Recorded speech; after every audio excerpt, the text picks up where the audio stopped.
Para a gente começar a entender um pouco mais o que a entropia significa, dado que a gente já viu como calculá-la, vamos imaginar algumas situações forçando que o conjunto de dados que vai ser usado para treinamento tenha características específicas.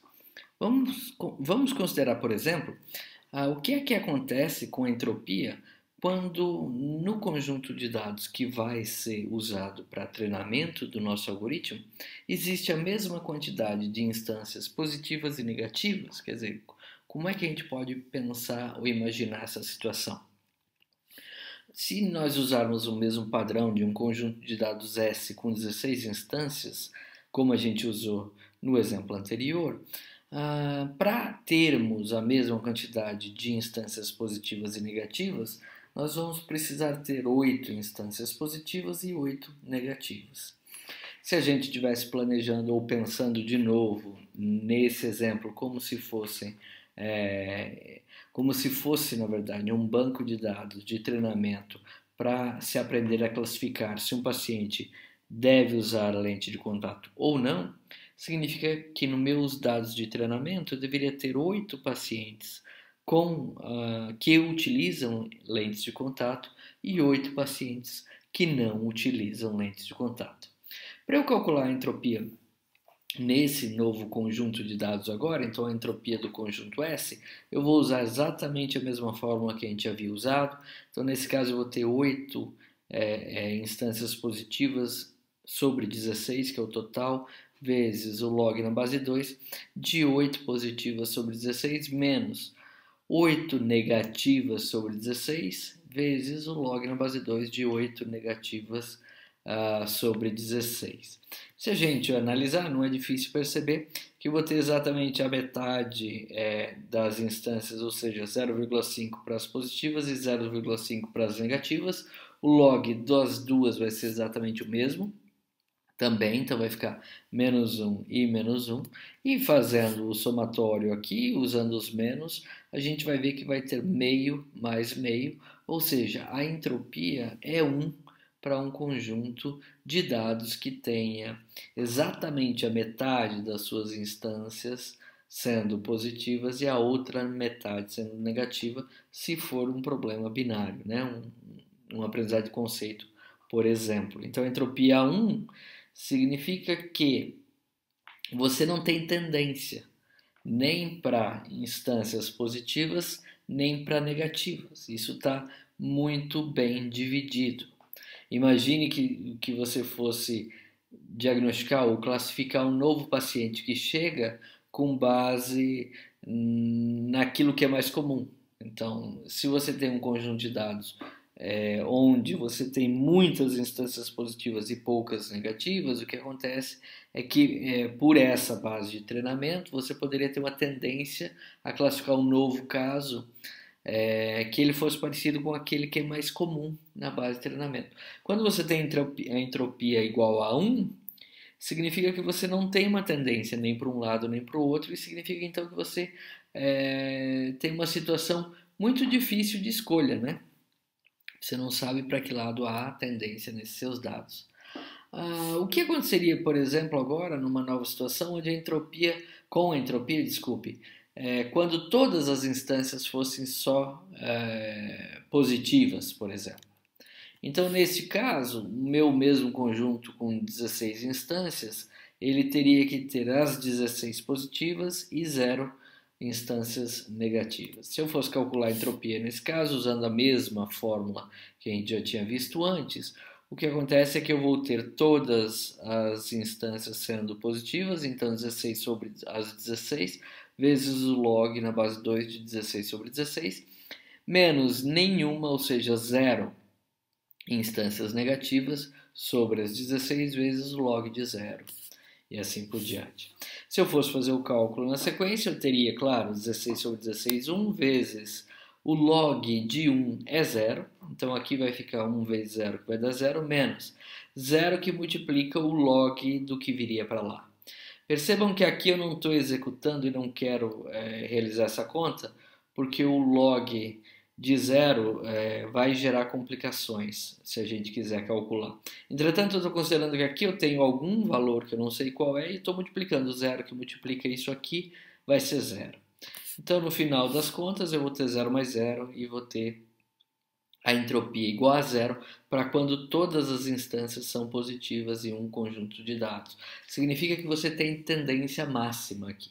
Zero é a tendência máxima, quer dizer, todas são de uma só classe nesse conjunto de dados. E o que aconteceria se fossem negativas? Na verdade, aconteceria exatamente a mesma coisa com a entropia do caso anterior, porque nas nossas contas nós teríamos 0 sobre 16 positivas e 16 sobre 16 negativas, o que geraria o mesmo cálculo de 0 mais 0. Então a entropia ela é igual a zero tanto para conjuntos de dados que têm todas as instâncias positivas, quanto para conjuntos de dados que têm todas as instâncias negativas. Percebam que isso faz muito sentido por conta da ideia de que a entropia quer medir se há tendência para um lado ou para o outro. Então, quando todos são positivos, há muita tendência. Quando todos são negativos, também existe muita tendência. E quando, na verdade, metade das instâncias é de uma classe e metade da outra, significa que eu vou ter o equilíbrio máximo e aí minha entropia vai ser 1. Se eu olhasse isso numa forma gráfica, eu poderia dizer que quando eu tenho aqui o valor da entropia, ele vai de 0 até 1 só, então é um valor que vai de 0 até 1. Quando eu tenho metade, 0,5, né, das minhas instâncias sendo da classe positiva ou instâncias positivas, é onde eu encontro o maior valor da entropia, que minha entropia vai ser 1 nesse ponto. Significa que metade das instâncias são positivas, metade são negativas. Se eu tiver 0 instâncias positivas, significa que eu vou ter 16 negativas, ou vamos falar de porcentagem aqui, não precisa ser exatamente aquele conjunto com 16, mas se 0% das minhas instâncias são positivas, significa que todas são negativas e a minha entropia é zero. E se todas as instâncias são positivas, significa que zero são negativas e a minha entropia também é zero.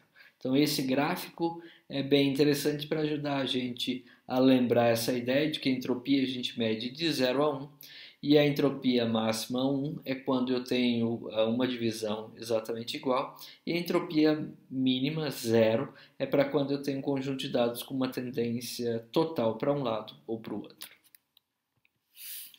A fórmula, então, para a entropia eu já havia comentado com vocês que a gente estava utilizando aquela para o aprendizado de conceito, que é para quando a nossa variável classe é binária. Supondo que a gente tem uma variável classe com 3, 4 ou mais classes, a gente vai fazer exatamente a mesma coisa, só que a gente vai então substituir, ao invés de instâncias positivas P+, ou instâncias positivas P-, eu vou ter as instâncias da classe P1, da classe P2, P3, P4 nesse somatório aqui.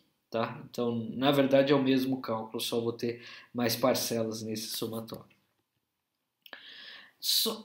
Então, com isso, a gente consegue identificar e entender um pouco melhor o que é entropia, e agora já conseguimos olhar um pouco melhor, com mais precisão, no que é o ganho da informação, porque o algoritmo que constrói o ID3, esse primeiro algoritmo que nós estamos vendo, que constrói uma árvore de decisão com base em dados, ou seja, que aprende uma árvore de decisão com base num conjunto de treinamento, ele na verdade usa o ganho de informação e não a entropia. O ganho de informação de um atributo é a redução esperada na entropia do conjunto e que é causada pelo particionamento das instâncias daquele conjunto de acordo com este atributo que a gente está fazendo o cálculo do ganho da informação. Ou seja, o quanto se espera que a entropia seja reduzida quando se sabe o valor do atributo A. Esse é, na verdade, o significado do ganho de informação de um atributo A. Então vamos entender isso olhando um pouco para o formalismo ou para a definição da fórmula de como pode ser calculado. Se eu quiser calcular o ganho de informação de um atributo A em um conjunto de dados S, Primeiro eu vou ter que calcular a entropia do conjunto S, que a gente faz como a gente acabou de ver nos slides anteriores. E desta entropia eu vou subtrair o somatório que vai para todos os valores possíveis desse atributo A. Então vamos supor que esse atributo A seja o nosso atributo do vento. E suponha que esse atributo vento ele possa ser forte ou fraco. Significa que eu vou ter dois valores V aqui. Então eu vou fazer o cálculo da entropia e vou subtrair da quantidade de instâncias que eu tenho com o valor forte sobre a quantidade de instâncias total, vezes a entropia da quantidade desse subconjunto que contém apenas as instâncias com o nosso atributo A tendo o valor forte. E depois eu vou fazer a mesma coisa para quando o meu SV vai ser o conjunto das instâncias no meu banco de dados, somente considerando aquelas em que meu atributo vento possui o valor fraco. Né? É assim que eu vou fazer o cálculo da entropia. Se eu utilizar como exemplo esse conjunto de dados e quiser calcular o ganho de informação de cada um desses atributos que nós temos aqui, e se vocês perceberem, na verdade é exatamente isso que eu fiz quando eu mostrei aquela árvore de decisão que tinha Outlook e umidade para vocês. Ou seja, eu vou calcular o ganho de informação de todas estas variáveis e vou deixar de fora o código de identificação do dia e vou deixar de fora a variável final, que é aquela da classe que eu quero calcular, e vou calcular o ganho de informação do Outlook, da temperatura, da umidade e do vento. Aquele que tiver o maior ganho de informação vai ser utilizado no início da construção da minha árvore de decisão, certo? Então, se eu olhar para esse conjunto de dados, algumas coisas vão ser interessantes aqui para ajudar no cálculo subsequente. Então, eu já vou chamar a atenção de que eu tenho 14 dias, certo? O dia 1 até o dia 14, então o número de instâncias nesse banco de dados é 14. Dessas 14 instâncias, eu tenho 1, 2, 3, 4, 5 instâncias, onde essa variável, que é a variável classe, é null. Então, eu vou dizer que eu tenho 5 instâncias negativas. E vou ter 1, 2, 3, 4, 5, 6, 7, 8, 9 instâncias positivas, certo? Então, para eu fazer o início do cálculo do ganho de informação, eu primeiro vou me lembrar que vou precisar da entropia do conjunto S, e esse meu conjunto S eu acabei de contar, tem 9 instâncias positivas e 5 instâncias negativas. Supondo que eu vá iniciar o cálculo do ganho de informação pela variável vento, pela variável wind, como eu havia comentado anteriormente, se eu voltar para o meu conjunto de dados e olhar para a minha variável wind, eu vou ver que ela só pode ter dois valores possíveis. Weak, ou seja, fraco, e strong, ou seja, forte. Tá? Então, por isso, eu coloquei aqui como os valores possíveis para a variável vento, fraco e forte, weak and strong. E agora eu vou contar quais são as instâncias que eu tenho para o meu subconjunto do conjunto S, onde a minha variável weak, a minha variável vento, wind, tem valor weak, e vou contar também o que eu tenho das minhas classes para o subconjunto onde a minha variável wind é strong. Então, se eu voltar no conjunto de dados, eu vou perceber que a variável wind tem 1, 2, 3, 4, 5, 6, 7, 8 instâncias para weak, certo? Destas 8 instâncias para weak, eu tenho uma negativa, eu tenho 2 negativas e só. Então, eu tenho 2 negativas em 8 weak, certo? E então, por consequência, eu vou ter que ter uma positiva, duas positivas, três positivas, quatro positivas, cinco positivas, seis positivas para quando a minha variável wind é weak. Então, se eu olhar aqui, foi o que eu coloquei. Para o meu subconjunto de dados, olhando para a variável wind sendo weak, eu vou ter 6 instâncias positivas e 2 negativas. Então, isso vai ser útil se eu quiser calcular a entropia do subconjunto S weak. E eu vou fazer a mesma contagem agora para o meu subconjunto onde a variável wind tem valor strong. Então, se eu voltar aqui, ela tem strong aqui, 1, 2, 3, 4, 5, 6 vezes. E eu vou ter dentre essas 6, uma para no, duas para no, 3 para no. Então, eu tenho 3 valores com strong sendo no, e vou ter uma para yes, 2, 3 para yes. Ou seja, eu tenho metade para no e metade para yes. Então, para quando meu subconjunto só tem instâncias da variável wind contendo valor strong, eu tenho 3 instâncias com a classe positiva, yes, e tenho 3 com a classe negativa, no. Agora, então, fazendo essa contagem, percebam, eu não fiz nada além de contar quantas instâncias positivas, negativas, quantas instâncias com weak e com strong eu tenho no meu conjunto de dados de treinamento. Tendo isso em mãos, o que eu vou fazer é calcular o ganho de informação da variável wind no meu conjunto de dados de treinamento S. Para isso, eu calculo a entropia do conjunto S. A gente já tinha aprendido a calcular essa entropia usando aquela fórmula anterior, né? A entropia do conjunto S, se vocês calcularem, vocês vão perceber que vai ser igual a 0,940, tá? E vou subtrair dessa minha entropia o cálculo que eu acabei de comentar com vocês nas duas transparências anteriores, que é aquele que vai fazer um somatório para cada um dos valores da minha variável. Então, nesse caso, eu vou ter um somatório para quando a minha variável vale weak e o outro para quando ela vale strong. São só esses dois valores possíveis. E eu vou dizer aqui, eu vou mostrar no meu cálculo que para quando a minha variável wind tem valor weak, o que eu tenho são 8 desses valores, ou seja, 6 mais 2, 8 instâncias tem S igual a, wind igual a weak das 14 possíveis, e as outras 6 têm o valor strong das 14 possíveis, tá? E aí, então, eu vou calcular agora a entropia desse valor, desse subconjunto, olhando só para as instâncias que tem S igual a weak, que tem wind igual a weak, e depois vou calcular a entropia do meu subconjunto S para aquelas instâncias onde wind é igual a strong.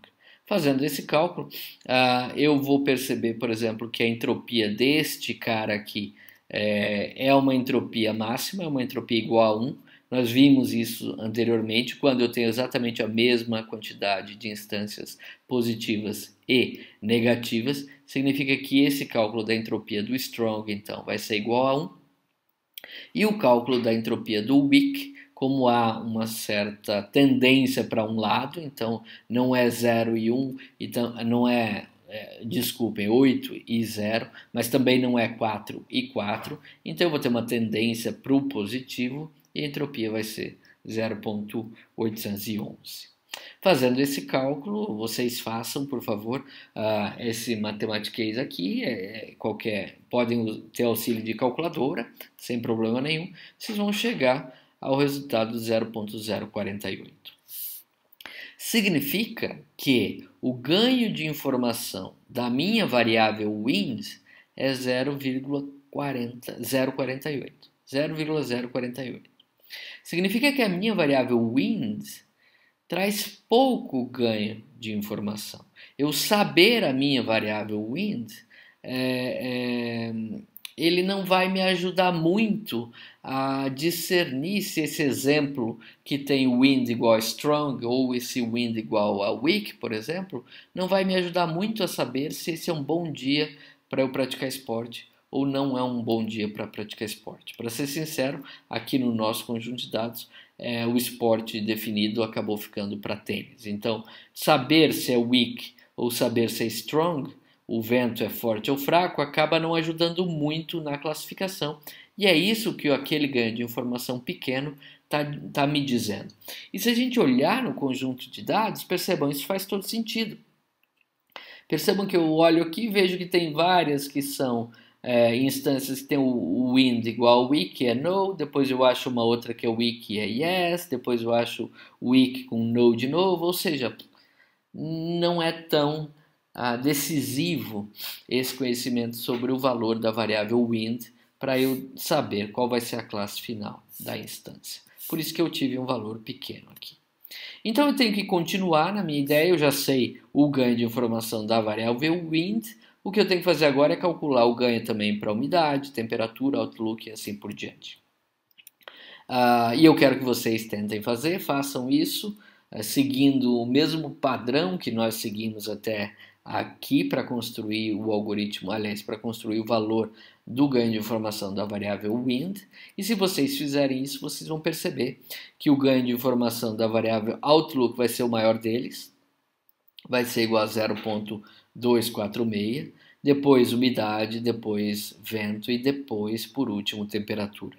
O que significa que, se eu for construir uma árvore de decisão, o primeiro o primeiro atributo seguindo o algoritmo ID3 a ser colocado na árvore vai ser o atributo outlook. Então, se eu fosse começar a montar a árvore de decisão, eu diria, olha, a raiz da árvore vai ser outlook, e ela tinha 9, no conjunto inteiro, 9 instâncias para positivo, 5 para negativo, né, com os dias de 1 até 14. E agora eu ponho então essa primeira variável, que é aquela que tem o maior ganho de informação, como sendo a raiz da árvore, e ponho todos os valores possíveis dessa variável aqui como sendo ramos que essa árvore vai ter. No primeiro ramo eu escolhi colocar o sunny, por exemplo, um dos valores possíveis. E percebam que o que vai acontecer agora é que, seguindo este ramo, eu não vou mais trabalhar com o conjunto de dados inteiro, que antes tinha as 14 instâncias. Eu vou trabalhar somente com o subconjunto dos dados originais que contém na variável outlook o valor sunny.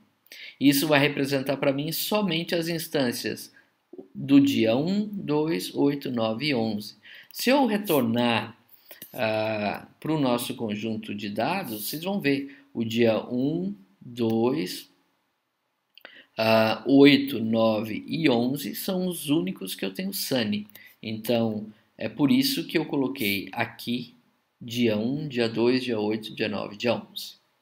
E esse passou a ser o meu novo conjunto S, para eu calcular a sequência da árvore de decisão. Percebam que esse então é um algoritmo recursivo. Eu calculo o ganho de informação para todas as variáveis do conjunto de dados original, encontro quem é a variável com maior ganho de informação, e daí para cada um dos ramos que eu vou descer a partir dessa variável, eu vou começar o processo novamente, vou calcular qual é o ganho de informação de todas as variáveis, menos essa que eu já calculei, para esse conjunto de dados, nesse caso, deste ramo para esse conjunto e assim por diante. Até encontrar todos os nós folha. Percebam que se eu for fazer isso, nesse caso para esta árvore de decisão, o segundo ramo aqui, que é o ramo para o conjunto de dados overcast, se eu olhar a variável outlook e olhar o que acontece com as instâncias que tem overcast, eu vou voltar lá para a gente fazer isso juntos. Então, overcast eu tenho aqui no D3, eu tenho aqui no D7, eu tenho no D12 e no D13. Então, no D3, a minha classe é yes. No meu D7, a minha classe é yes também. No D12, eu também tenho yes. E no D13 também.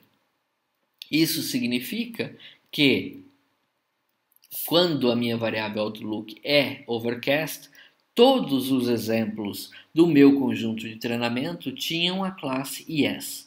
Então, para este ramo, eu não vou recalcular a entropia.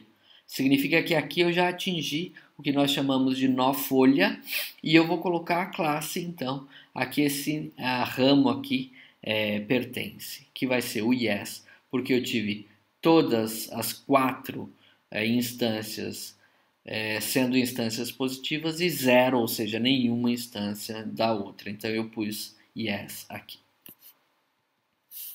O processo, já comentei com vocês, vai se repetir e a gente vai então continuar fazendo a sequência. Se eu estivesse fazendo agora para este ramo aqui, eu teria que fazer esse cálculo para fazer o ganho de informação das variáveis umidade, temperatura e vento. E nesse caso, se vocês olharem, quem teria o maior ganho de informação seria a umidade. Então, quem viria aqui depois da minha variável outlook seria a variável umidade.